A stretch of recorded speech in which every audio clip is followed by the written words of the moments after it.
দেখো আজ রান্না করছি ডাল আলু ভাজা। আলু ভাজাটা বসিয়ে দিয়েছি, দেখো কাঁচা লঙ্কা চিড়ে আমি আলু ভাজা করছি। আর এদিকে দেখো ডাল সেদ্ধ হয়ে গেছে, ডালটাকে আমি ফোড়নে দেব।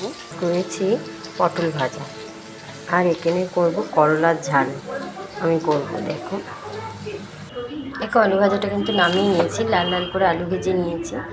এবার আমি করলাটা ভাজবো। করলার জন্য আমি কালো জিরে ফোড়ন দিচ্ছি, আর এদিকে একটু পেঁয়াজও দিয়ে দেবো।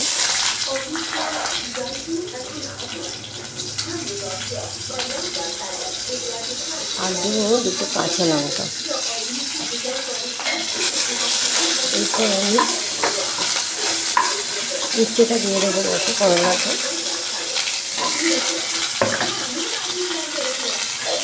ভালো করে আমি উচ্ছেটা ভেজে নেব।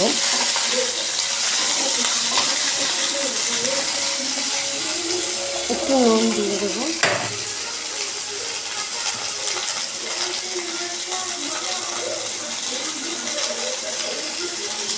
ভালো করে একটু নাড়িয়ে চালিয়ে নেব, নিয়ে আমি একটু ঢাকা দেবো।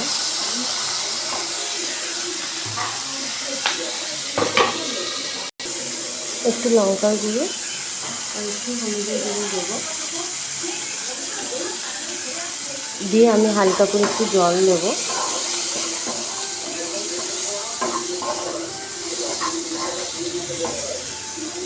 একটু জল দিয়ে দিচ্ছি যাতে করলাটা একটু সেদ্ধ হয়ে যায়।